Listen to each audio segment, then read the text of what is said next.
Bien, volvemos aquí a su servicio para hablar un tema muy preocupante hoy por hoy, la autoagresión.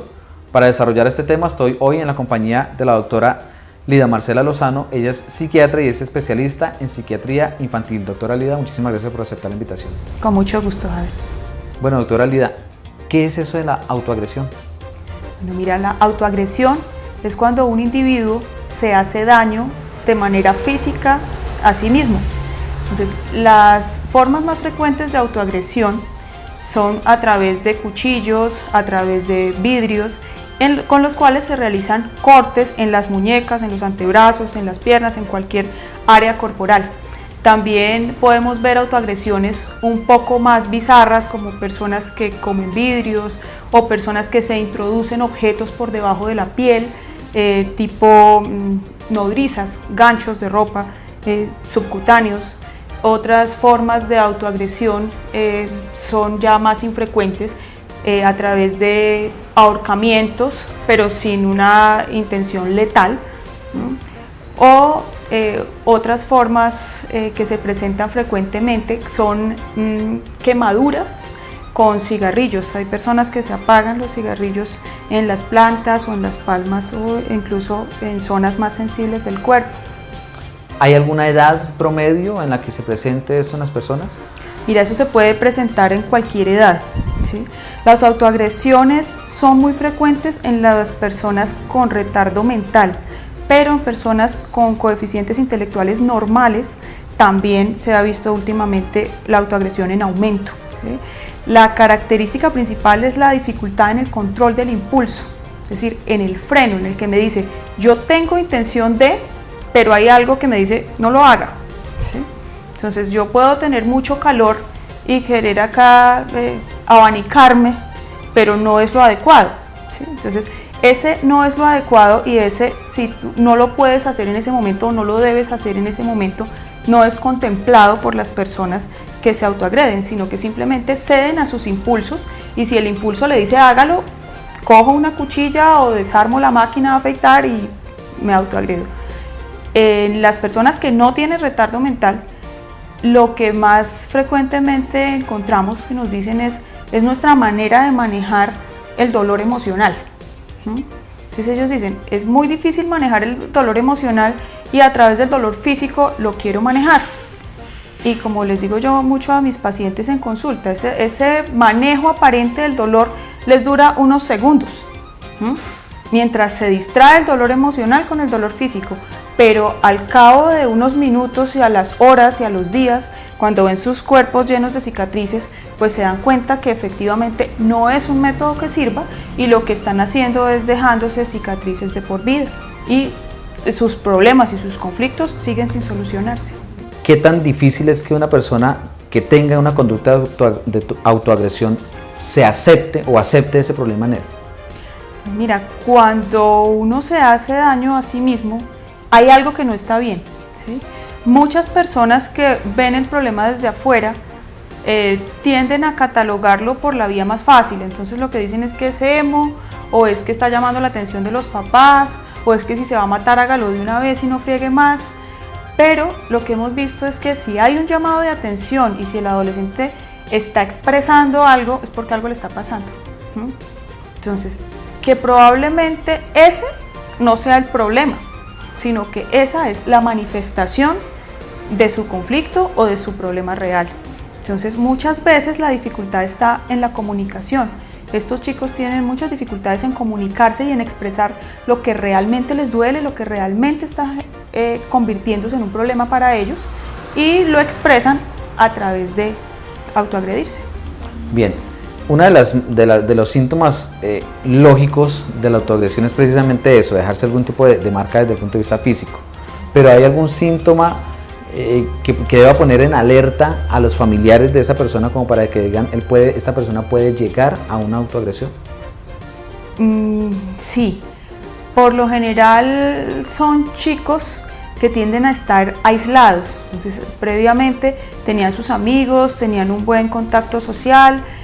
Cuando empiezan los adolescentes a tener dificultades de índole que involucran su salud mental, empiezan a tener dificultades académicas, dificultades con la socialización con sus pares, es decir, dejan de tener amigos, están más solos, están más aislados, no salen de su casa, prácticamente todo el tiempo están pegados en el computador y no tienen actividades fuera, actividades al aire libre, dejan de hablar con la familia, dejan de participar de las actividades comunes. ¿Sí? Bueno, digamos que muchos adolescentes lo hacen, pero los cambios comportamentales es lo que debe alertar a la familia. El muchacho que era muy bueno académicamente y deja de serlo. El muchacho que tenía muchos amigos, jugaba fútbol cada 8 días con los amigos y deja de hacerlo. El muchacho que se retrae, ya no habla, no duerme bien, se come las uñas, se arranca el pelo. Es un muchacho que por lo general está teniendo dificultades y no las está manifestando. Aquellas personas, en el caso de los jóvenes particularmente, que se aíslan un poco y que, como ya usted lo menciona, dejan de asociarse con su grupo de amigos para, entre comillas, meterse o incluirse en un mundo como por ejemplo el mundo virtual, ¿puede ser eso una característica también? Puede ser una característica. Recordemos, Jader, que los medios de comunicación, así como nos traen cosas buenas, también nos traen cosas que pueden resultar bastante lesivas para un lector inexperto. Digamos que los adolescentes son muy vulnerables a la información que pueda transmitirse a través de las redes sociales, a través de las páginas de internet. Hemos encontrado blogs altamente perjudiciales para los chicos.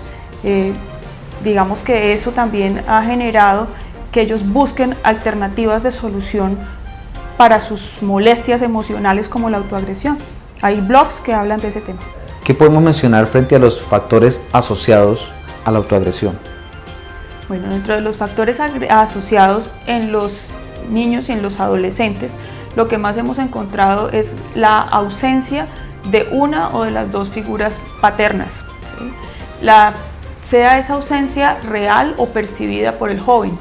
Hay jóvenes que, a pesar de vivir con uno de sus padres, tienen la sensación de estar abandonados y dicen, bueno, mi padre, yo no sé si lo amo, si lo odio, a veces lo veo, la mayoría de veces no lo veo, no sé dónde está ese señor. Tienen expresiones como de ser unos niños abandonados, pese inclusive a tener sus padres presentes, así sea de visita cada 8 días. Otro de los factores asociados son las situaciones de violencia intrafamiliar, padres que se agreden física o verbalmente o padres maltratadores de sus hijos. También vemos que el maltrato entre pares, es decir, el matoneo en los colegios, también están dando lugar a estas reacciones de impulsividad y a estas situaciones de autoagresión. En ese caso, bueno, mencionando la parte de los menores y de los adolescentes, vemos también que la autoagresión se presenta en algunos casos en los adultos, hechos donde hay parejas que por diferentes motivos se separan, entonces uno de los dos como que no acepta esa situación y llega al punto de decirle a su pareja, bueno, es que si usted me va a dejar o que si usted hace este tipo de cosas, yo voy a acabar con mi vida, y terminan golpeándose con las puertas, terminan lacerándose sus brazos. En el caso de los adultos, ¿por qué se presenta? Bueno, en los adultos es importante que muchos, pues por encima de los 18 años, todas las personas ya tenemos estructurada nuestra personalidad. Y hay personalidades, estilos de personalidad que se caracterizan por una alta impulsividad, como el estilo de personalidad límite o el estilo de personalidad histriónico o el estilo de personalidad antisocial. Estas personas tienden a ser más impulsivas, es decir, a actuar sin medir las consecuencias de sus actos. Es así como lo menciona usted, pueden coger los objetos personales y destrozarlos contra las paredes o agredirse ellos mismos. Aquí hay que aclarar un poco que hay autoagresión con y sin intencionalidad suicida, ¿sí? Muchas veces nos asustamos mucho y pensamos que cada vez que hay una autoagresión es un intento de suicidio. Esto no es 100% cierto, es decir, hay autoagresión con intencionalidad suicida, que es la persona que dice, yo voy a hacer esto para matarme, me voy a colgar del árbol y es para matarme, y hay otras personas que dicen, yo me voy a cortar porque quiero sentir dolor, ¿sí? O otras personas que simplemente se cortan sin estar pensando en nada, sino que vieron el cuchillo y lo cogieron y se cortaron.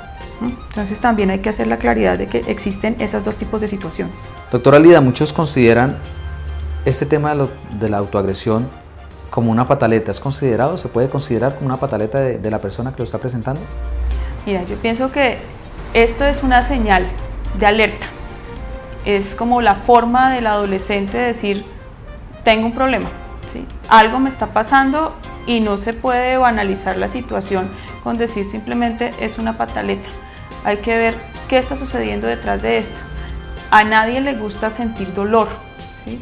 Y cuando uno habla con los chicos y se lo ponen en los términos de es que yo prefiero sentir este dolor físico que sentir mi dolor emocional, entonces uno empieza a preguntarse, ¿cuál es tu dolor emocional? ¿Qué es lo que está sucediendo? ¿Por qué acudir a hacerse daño? Porque si uno les pregunta a los chicos, bueno, ¿usted aceptaría que alguien le haga eso en su brazo? No, de ninguna manera. Entonces, ¿por qué tú mismo te estás haciendo daño? Hay situaciones que por hoy se presentan a raíz de la publicidad, en los medios de comunicación, del consumismo, del comercio. ¿Podría considerarse la autoagresión como una moda hoy por hoy? Pues, hoy en día es un fenómeno muy frecuente. Hay algunos blogs, como te mencionaba hace un rato, que hablan del tema. Hay algunos colegios donde eso se convierte en algo muy frecuente, entonces los muchachos del mismo curso, hay 2, 3, 4 chicos que utilizan esa misma método, por decirlo de alguna forma, y se comparten entre ellos sus penas, sus sufrimientos y terminan agrediéndose. Entonces sí es muy importante aquí la intervención de los papás, la intervención de los profesores, la intervención de los adultos, porque los chicos están sintiendo que se están quedando solos y abandonados y que sus problemas son tan grandes que no tienen remedio, no tienen solución. Antes de ir al corte comercial en nuestro primer bloque, doctora Lida, hacemos mención a la importancia que hay en todo tipo de patologías que se presentan desde el punto de vista mental, y es la aceptación del problema. Hay personas que no lo aceptan y en el caso del menor le dicen a sus padres, yo no voy donde el médico, yo no voy donde el psiquiatra porque yo no estoy loco. Es lo primero que muchas personas dicen, máxime los menores. ¿Qué tan importante es que un padre, habida cuenta de esa situación con su hijo, la reacción de ese padre no sea el rechazo, sino por el contrario el diálogo? Muy importante, es lo más importante. Si alguien puede ayudar a estos jóvenes son sus papás, y el hecho de que sus papás le digan, mi hijo, usted me interesa, yo estoy interesada en su salud, en saber qué le está pasando, por encima del regaño, ese papá que escucha, ese papá que está interesado en saber qué le está pasando a su hijo, no la actitud de que, otro problema, este es un problema más para mí, sino todo lo contrario. Estás teniendo una dificultad, aquí estoy yo, y yo soy tu papá, en las buenas y en las malas. Si necesitas ayuda, hagámoslo. Si necesitas ayuda, busquemos ayuda. ¿Qué tan importante es que en algunos casos ese tratamiento también sea con los padres? Porque es que el muchacho puede llegar a consulta, puede iniciar el tratamiento, pero si los padres como tal no llegan a ese diálogo que hemos mencionado y no llegan a esa autorreflexión también de decir, hombre, mi muchacho está así porque yo tengo una conducta que no es la más adecuada con ellos, ¿es importante que los padres de familia también vengan a esas terapias? Sí, es muy importante que los padres hagan parte del tratamiento. Muchas veces las modificaciones ambientales, no solo del núcleo familiar, sino a veces también de la parte académica, de la parte escolar, pueden tener un impacto mucho mayor que la psicoterapia individual con el adolescente o que incluso el tratamiento farmacológico, la modificación ambiental. Llega un muchacho y sale de la terapia y sale rejuvenecido, entre comillas, desde el punto de vista mental, pero llega y encuentra siempre lo mismo con sus padres, encuentra el regaño, el rechazo, la discusión con ellos. De nada le va a servir el tratamiento. Por supuesto, lo que nosotros intentamos también en terapia es fortalecer a estos chicos, pero en un ambiente hostil donde constantemente se les está dando madera emocional y a veces hasta física, es muy difícil. Sí, hay chicos que pues dolorosamente cuentan cosas como es que mis padres dicen que yo fui lo peor que les pudo haber pasado, y entonces esto también genera un recuerdo negativo y una concepción negativa de sí mismos. Los papás a veces le dicen a uno en consulta, yo no sé por qué este muchacho tiene una autoestima tan mala. Y cuando uno se remonta a la historia con el adolescente, se da cuenta que el mensaje que ha recibido desde que era un chiquito era, es que usted no sirve para nada, es que usted hace todo mal, es que mire a su hermana como si es buena y en cambio usted nos salió la calavera de la casa y cosas como esta que hace que el muchacho sienta que realmente no es bueno. Y pues cuando está adolescente, si el mensaje que yo he tenido toda la vida ha sido que no soy bueno, pues no hay manera de sentirlo diferente o de pensarlo diferente.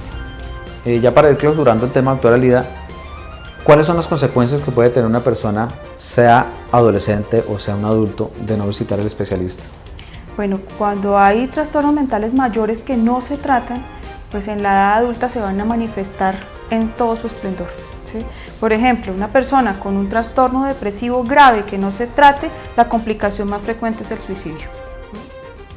Que es apenas uno de todos los que se han mencionado. Exacto, en cuanto a la es progresión. una de las patologías. La otra, por ejemplo, un trastorno por déficit de atención con hiperactividad que no se trate. Es un muchacho que cuando va a ser adulto entonces es el que se estrella cada 8 días, el que lo despiden del trabajo cada 8 días, el que la novia no le dura más de 8 días. Entonces también por esos rasgos impulsivos. Cuando no se trabaja o no se trata, no se realiza un tratamiento desde el punto de vista profesional en el adolescente a futuro, ¿cuál puede ser la consecuencia, habida cuenta de que pues, el futuro normal de una persona pues, está en formalizar su hogar? ¿Cuál puede ser la consecuencia? Claro, las áreas funcionales, que son lo que nosotros evaluamos. Entonces, cuando se dice que un rasgo, una característica de personalidad se convierte en un trastorno o un síntoma se convierte en un trastorno, es cuando compromete el funcionamiento.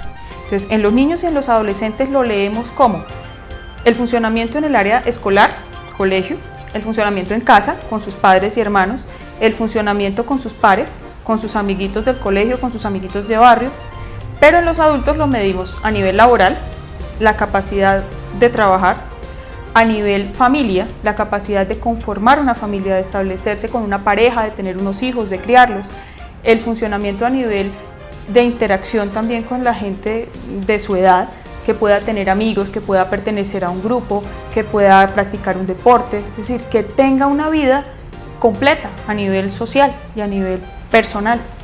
Entonces, cuando esas áreas se ven afectadas, es cuando decimos la persona está sufriendo y está teniendo problemas y necesita ayuda. Bueno, doctora Lida, ya para cerrar ese consejo que usted le da a nuestros televidentes que tienen algún tipo de problema referente a la autoagresión, sean sus hijos o sean los mismos adultos. Bueno, la primera sugerencia que yo les doy es que si están teniendo un chico, un adolescente con estas dificultades, se acerquen a ellos e intenten establecer una comunicación con ellos.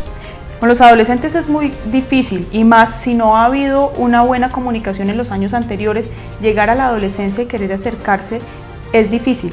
Muchas veces lo hacen más fácil con un extraño que puede ser un terapeuta. Entonces, si no hay una respuesta a esa interacción tú a tú, padres, hijos, busquen ayuda. Vayan a consulta, psicología, psiquiatría, para que reciban una orientación y para que se pueda establecer un diagnóstico sobre qué es lo que está sucediendo, porque esto es claramente un llamado de alerta. Lo mismo con los adultos. Pueden mejorar su calidad de vida y esta decisión sí es individual. Si yo como adulto estoy viendo que no controlo mi impulso y que en el momento de la ira exploto y acabo con todo y rompo la pared y pongo en peligro mi hogar, pongo en peligro mi relación de pareja, mi relación laboral, pues debo tomar cartas en el asunto, porque esto se puede trabajar, pero se requiere querer. Doctora Lida, muchísimas gracias. Con muchísimo gusto, Jaime. Bien, amigos televidentes, hoy estuvimos desarrollando el tema de la autoagresión. Estuve acompañado de la doctora Lida Marcela Lozano. Ella es psiquiatra y es especialista en psiquiatría infantil. Si usted, amigo televidente, quiere ponerse en contacto particular con ella, lo puede hacer a la línea telefónica 310-877-6017 en horas de oficina. La doctora Lida atiende en la ciudad de Ibagué, en su consultorio que queda diagonal al SENA Regional Tolima. La dirección es carrera cuarta, número 4317, barrio Casa Club. También se puede comunicar con nosotros a través del correo institucional a su servicio ibagué@hotmail.com. Nos puede buscar y agregar en Facebook, ahí aparecemos como a su servicio Ibagué, o si llegó tarde a ver este programa y quiere ver su contenido completo, puede digitar en YouTube Jader Barrera y ahí podrá apreciarlo de forma completa. Dentro de 8 días ustedes no olviden que tienen nuevamente una cita con nosotros para continuar desarrollando temas de interés. Recuerden que aquí nosotros siempre estamos a su servicio.